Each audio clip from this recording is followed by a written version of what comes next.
Okay, ಇಲ್ಲಿಂದ ನೇರವಾಗಿ ಬೀದರ್ಗೆ ಹೋಗೋಣ. ಯಾರು ಬಂದು ಪರಿಶೀಲನೆ ಮಾಡಿದರೂ ಕೂಡ ಬದಲಾಗ್ತಾ ಇಲ್ಲ ಬ್ರಿಮ್ಸ್ ಆಸ್ಪತ್ರೆ. ಏನಿದು? ಯಡಿಯೂರಪ್ಪ ಅವರು ಭೇಟಿ ಕೊಡ್ತಾರೆ, ಅದರ ಬೆನ್ನಲ್ಲೇ ಬೀದರ್ ಬ್ರಿಮ್ಸ್ ಆಸ್ಪತ್ರೆಯಲ್ಲಿ ಮತ್ತೊಂದು ಅಮಾನವೀಯ ಘಟನೆ ನಡೆಯುತ್ತೆ.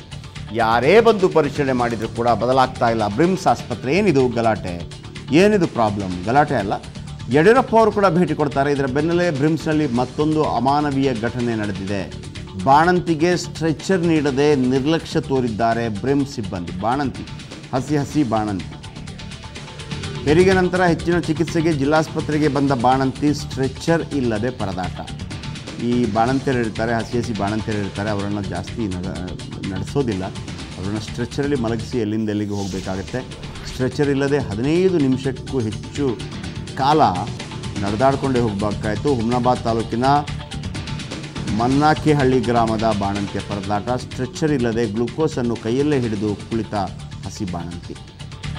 ಗ್ಲೂಕೋಸನ್ನು, ಅದು ಕೂಡ ಗ್ಲೂಕೋಸ್ ಈಗ ಸಾಧಾರಣವಾಗಿ ಎಲ್ಲಾದರೂ ಒಂದು ಸ್ಟ್ರೆಚರ್ ಇಲ್ಲ, ಸ್ವಲ್ಪ ಮಲ್ಕೊಳ್ಳಿ ಅಮ್ಮ, ಇಲ್ಲಿ ಗ್ಲೂಕೋಸ್ ಹಾಕ್ತೀನಿ ಮೇಲ್ಗಡೆ, ಅದಕ್ಕೆ ಬೇಕಿರುವಂಥ ಸಲಕರಣೆಗಳಿರುತ್ತೆ.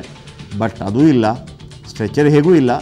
ಹೇಗೂ ಅವರಿಗೆ ಒಂದು ಸ್ಟ್ರೆಚರ್ ಇದ್ದರೆ ಏನಾಗುತ್ತೆ, ಸ್ಟ್ರೆಚರ್ನ ಸಲಕರಣೆಯಲ್ಲಿ ನೋಡಿ ಯಾವ ರೀತಿ ಸ್ಟ್ರೆಚರಲ್ಲಿ ಕರ್ಕೊಂಬರಬೇಕಾಗಿತ್ತು, ಅದು ಕೂಡ ಆ ಗ್ಲುಕೋಸನ್ನು ನೋಡಿ ಕೈಯಲ್ಲಿ ಹಿಡ್ಕೊಂಡು, ಮತ್ತೊಬ್ಬರು ಕೈಯಲ್ಲಿ ಹಿಡ್ಕೊಂಡು ಎಂಥ ಪರಿಸ್ಥಿತಿ ಇದು ನಮ್ಮದು. ಆಮೇಲೆ ಉತ್ತರ ಕರ್ನಾಟಕ ಬೇಕು, ದಕ್ಷಿಣ ಕರ್ನಾಟಕ ಬೇಕು ಅಂತ ಮಾತಾಡ್ತಾರೆ. ಉತ್ತರ ಕರ್ನಾಟಕದ ದೊಡ್ಡ ದೊಣ್ಣೆ ನಾಯಕರು ಮಾಡಿದ್ದಾದರೂ ಏನು? 84-94 ಎಮ್ ಎಲ್ ಎಗಳಿದ್ದಾರೆ ಸರ್ ಇವರು. ಒಬ್ಬೊಬ್ಬ ಎಮ್ ಎಲ್ ಎಗೆ ವರ್ಷಕ್ಕೆ 2 ಕೋಟಿ ಅಂತೇಳಿ ಜಸ್ಟ್ ಅನುದಾನಕ್ಕೆ ಕೊಡ್ತಾರೆ. ಅದು ಜಾಸ್ತಿ ಆಗಿದೆಲ್ಲ ಗೊತ್ತಿಲ್ಲ ನನಗೆ. 94 ಎಮ್ ಎಲ್ ಎಗಳಂತಂದರೆ ಎಷ್ಟಾಯಿತು? 94 × 2 ಎಷ್ಟಾಯಿತು ಸರ್? 200 ಕೋಟಿ. 5 ವರ್ಷಕ್ಕೆ 10 ಕೋಟಿ ಒಬ್ಬೊಬ್ಬರಿಗೆ.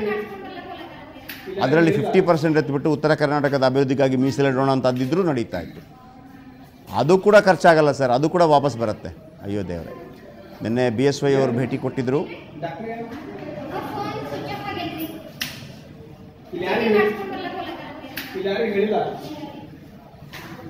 ನೋಡಿ ಯಾವ ರೀತಿ ಅವರನ್ನು ಕೂರಿಸ್ಬಿಟ್ಟು ಆಮೇಲೆ ಅದು ಮೇಲಿಂದ ಡ್ರಿಪ್ಸ್ ಮೇಲಿಂದ ಬೀಳಬೇಕು ನೋಡಿ, ಕೆಳಗೆಲ್ಲ ಇಟ್ಟರೆ ಆಗಲ್ಲ. ಆ ಹೆಣ್ಣುಮಗಳೊಬ್ಬಳು ಅದನ್ನು ಕೈಯಲ್ಲಿ ಇಟ್ಕೊಂಡಿದ್ದಾಳೆ, ಅದಕ್ಕೊಂದು ಸಲಕರಣೆ ಕೂಡ ಇದೆ.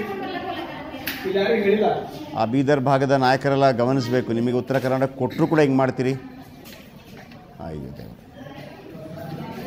ಓಕೆ, ಲಿಂಗೇಶ್ ಮರಕಳೆ ನಮ್ಮೊಂದಿಗೆ ದೂರವಾಣಿ ಸಂಪರ್ಕದಲ್ಲಿದ್ದಾರೆ. ಎಸ್ ಲಿಂಗೇಶ್, ಈಗ ನಿನ್ನೆ ಯಡಿಯೂರಪ್ಪನವರು ಬಂದಿದ್ದು, ನಿನ್ನೆ ಯಡಿಯೂರಪ್ಪನವರು ಬಂದದ್ದು ಯಾವ ಕಾರಣಕ್ಕಾಗಿ, ಮತ್ತು ಇವತ್ತು ಮತ್ತೆ ಅದೇ ರೀತಿ ಅಮಾನವೀಯ ಘಟನೆ ಆಗತ್ತೆ ಅಂತ ಹೇಳುವಾಗ, ಇಂಥ ನಾಯಕರು ಬಂದಾಗ ಅಲ್ಲಿ ಎಲ್ಲ ಭಾಳ ಅದ್ಭುತವಾಗಿ ತೋರಿಸ್ತಾರೆ ಅನಿಸುತ್ತೆ ಅಲ್ವಾ?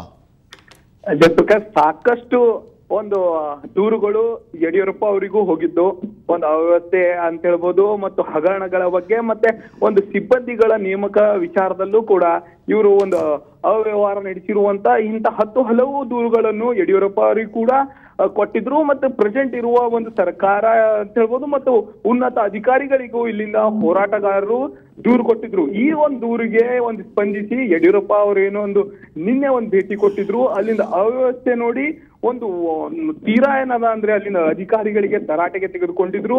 ಮತ್ತೆ ನಾ ಇನ್ನೂ ಒಂದ್ ಸ್ವಲ್ಪ ಹೊತ್ತು ಒಳಗೆ ಇದ್ರೆ ನಾನೇ ಮೂರ್ಛೆ ಹೋಗ್ತಿದ್ದೇನೋ, ನಾನೇ ಏನದ ಅನಾರೋಗ್ಯಕ್ಕೆ ತುತ್ತಾಗ್ತಿದ್ದೇನೋ ಅಂತೇಳಿ ನಾ ಬೇಗ ಹೊರಗೆ ಬಂದೀನಿ. ಬಟ್ ಇದು ಕೂಡಲೇ ಈ ಇಂಥ ಅವ್ಯವಸ್ಥೆ ಬೇಗನೆ ಸುಧಾರಣೆ ಆಗಬೇಕು ಎಂಬ ಮಾತುಗಳನ್ನ ಕೂಡ ಆಡಿದ್ರು. ಮತ್ತೆ ನನ್ನ ಜೀವಮಾನದಲ್ಲೇ ಇಂತಹ ಒಂದು ಅವ್ಯವಸ್ಥೆಗಳಿಂದ ಕೂಡಿರುವಂತಹ ಆಸ್ಪತ್ರೆ ನೋಡೇ ಇಲ್ಲ ಎಂಬ ಮಾತುಗಳನ್ನ ಆಡಿ ಅಸಮಾಧಾನ ಕೂಡ ವ್ಯಕ್ತಪಡಿಸಿದ್ರು. ಇದರ ಬೆನ್ನಲ್ಲೇ ಒಂದು 12 ತಾಸು ಕೂಡ ಕಳೆದಿಲ್ಲ, ನಿನ್ನೆ ರಾತ್ರಿ ಅಷ್ಟೇ ಒಂದು ಹಸಿ ಬಾಣತಿ ಏನಂದ್ರೆ ಮನ್ನಾಖೇಳಿಯಲ್ಲಿ ಅವ್ರಿಗೆ ಏನಂದ್ರೆ ಡೆಲಿವರಿ ಆಗಿರುತ್ತೆ, ಒಂದು ಆರೋಗ್ಯ ಕೇಂದ್ರದಲ್ಲಿ ಒಂದು ಡೆಲಿವರಿ ಆಗಿರುತ್ತೆ. ಅಲ್ಲಿಂದ ಏನಂತಂದ್ರೆ ಹೆಚ್ಚಿನ ಚಿಕಿತ್ಸೆಗಾಗಿ ಅವ್ರಿಗೆ ಜಿಲ್ಲಾ ಆಸ್ಪತ್ರೆಗೆ ರೆಫರ್ ಮಾಡಿರ್ತಾರೆ. ಸೊ ಆ ಒಂದು ಸಂದರ್ಭದಲ್ಲಿ ಇವರು ನೈಟಲ್ಲೇ ಏನಂತಂದ್ರೆ ಬಂದಿರ್ತಾರೆ. ಒಂದು ಗ್ಲುಕೋಸ್ ಕೂಡ ಅವ್ರದ್ದು ಕೈಯಲ್ಲೇ ಹಿಡಿದುಕೊಂಡು ನಡೆಯಕ್ಕೂ ಕೂಡ ಬರಲ್ಲ. ಆದ್ರೆ ಯಾವ ಸಿಬ್ಬಂದಿ ಕೂಡ ಅವ್ರಿಗೆ ಸ್ಟ್ರೆಚರ್ ಕೊಡಲು ಮುಂದಾಗಿಲ್ಲ ಅಂತ ಹೇಳ್ಬೋದು. ಮತ್ತು ಇಂಥ ಒಂದು ಅಮಾನವೀಯ ಘಟನೆಗಳು ಈ ಒಂದು ಬ್ರಿಮ್ಸ್ ಆಸ್ಪತ್ರೆಯಲ್ಲಿ ಮುಂದುವರೆದಿದೆ ಅಂತಾನೆ ಹೇಳ್ಬೋದು ಜಯಪ್ರಕಾಶ್. ಎಸ್, ಥ್ಯಾಂಕ್ ಯು ನಿಮ್ಮೆಲ್ಲ ಮಾಹಿತಿಗಾಗಿ.